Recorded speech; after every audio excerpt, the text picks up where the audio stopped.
Hello guys, I hope all of you are leading a very happy and satisfying life. So we will get into the video straight away. Today I am going to introduce a new character in this video. All along, so long we have been talking about the previous lifetimes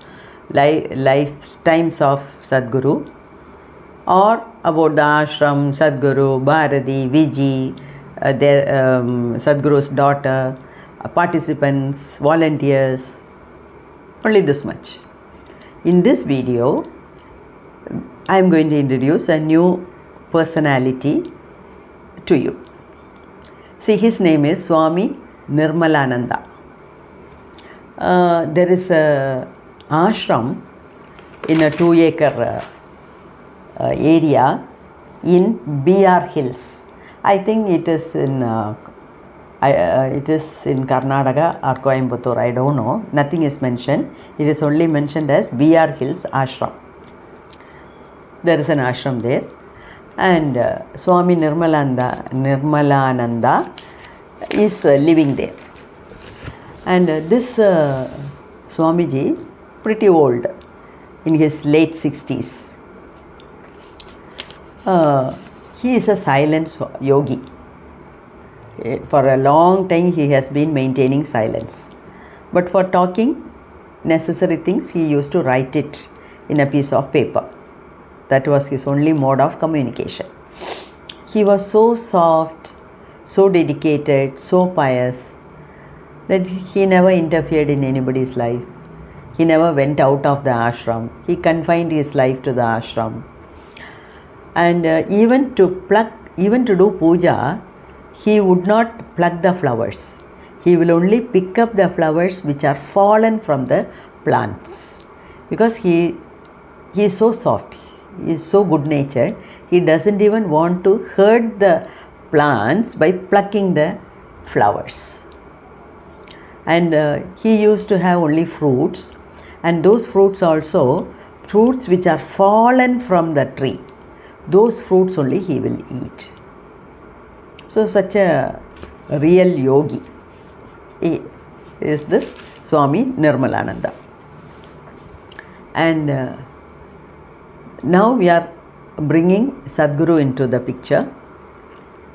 Sadhguru, some say he was 20, now he is 65. So 45 years back what had happened, we are talking. So Sadhguru was in his 20s, and Swami Nirmalananda was in his 60s, late 60s. And Sadhguru at that time, he was not married, and he was fond of only one thing, riding on his motorcycle. So he took his motorcycle and went inside the forest, loitered for quite a long period of days, not 1 hour, 2 hours. For so many days he spent inside the forest, and all his food got over. Still he was in the forest, and he went without food for 5 days. He went on for 5 days without food. But now he reached a stage where he cannot move an inch without eating something. He was so tired, and he couldn't even ride his bicycle. So hungry he was. Anyway, he returned. He planned to return, and on his way back, he saw an ashram. He was very happy to see the ashram, because not for meeting the Guru or following the Guru or anything like that. He thought, oh, it's an ashram, so we can get some food, because food was the only thing. It happens to all of us. See, when you are hungry, beyond certain level, you can't even control your hunger. Okay, we behave in a very weird manner, no decency, nothing, no etiquette, nothing. We forget everything. We go after the food. So in that stage was Sadhguru. And seeing the ashram, He rode the bicycle, he rode his bike into it, and there were some 15 steps. You have to climb onto the steps to go inside the ashram. He rode the 15 steps in his bike and he stopped in front of the ashram. He was having a very shabby look, obviously, a very dirty appearance. He went and stood in front of the ashram. By the time the Swamiji came, suddenly the Swamiji fell onto Sadhguru's feet.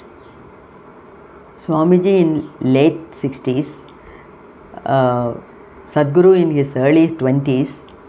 You see the difference. Sadhguru felt, he never expected that. He felt very bad. He just stepped out. But he didn't say anything more than that.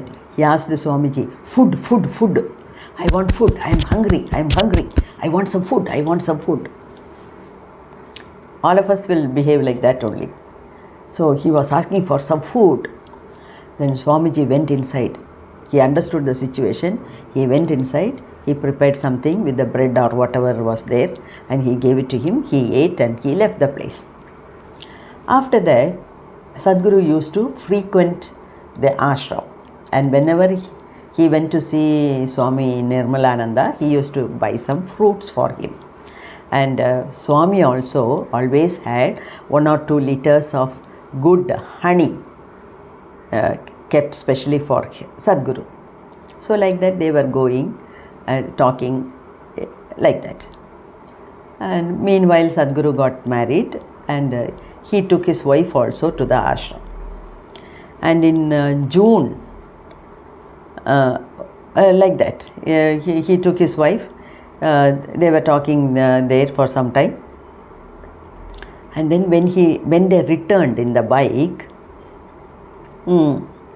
they went and stood in front of a big wild elephant.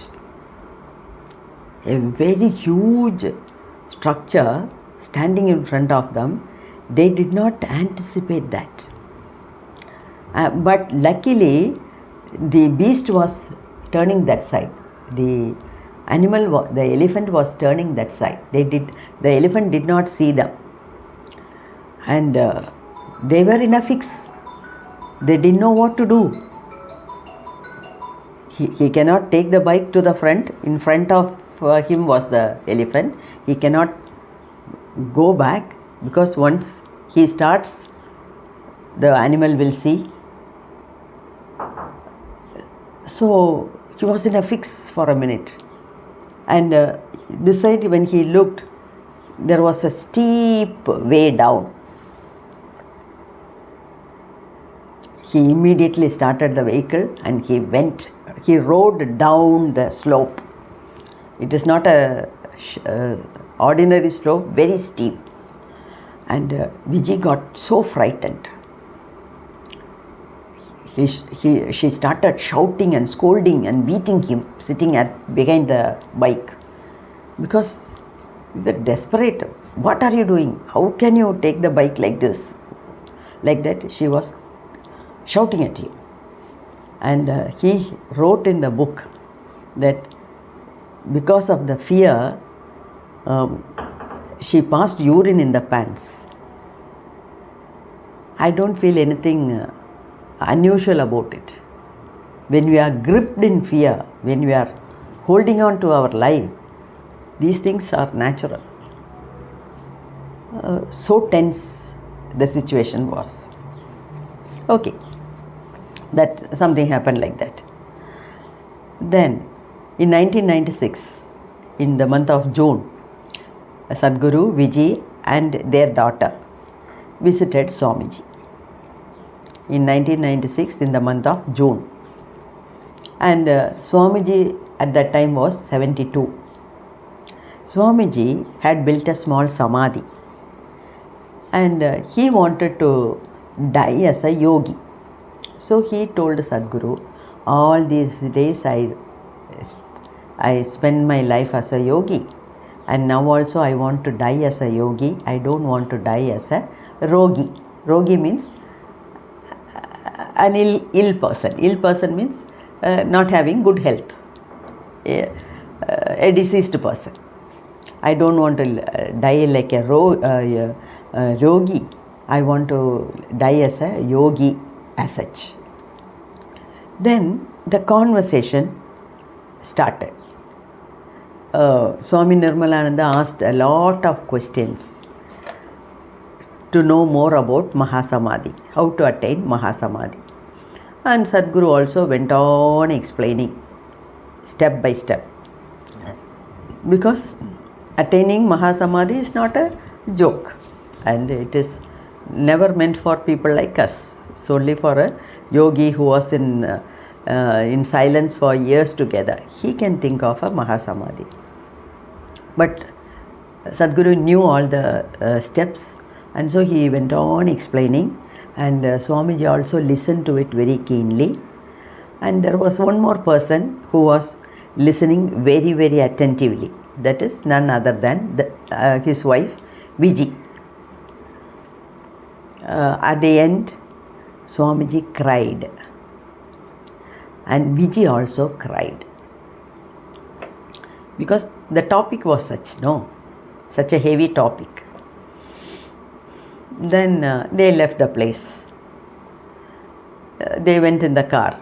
So while coming in the car, the situation was very tense, very heavy-hearted.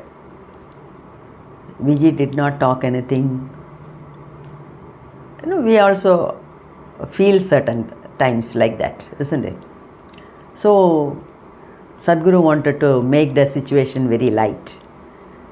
So he started talking to his wife in a jovial manner, trying to remind her about the elephant which they encountered. What did you do? Like that.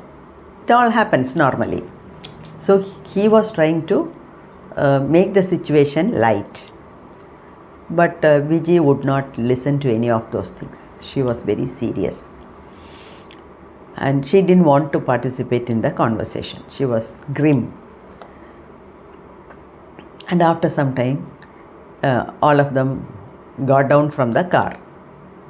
We also do that, isn't it? When we travel for a long time, you feel like stretching your legs. So just we stop the car under a tree and we just get out of the car and walk for a few meters, like that. So they were standing outside the car, and suddenly Viji fell onto the feet of Sadhguru, and she said, I want to die like him. I want to die like him. I want to go like him. Then Sadhguru took it so lightly. Oh, you want to die like that? Go, die. Now, see, there is a hill. You can jump from here and die. No problem, no issue. Like that, he was taking it lightly. He was trying to make the situation further light. But Viji would not budge in.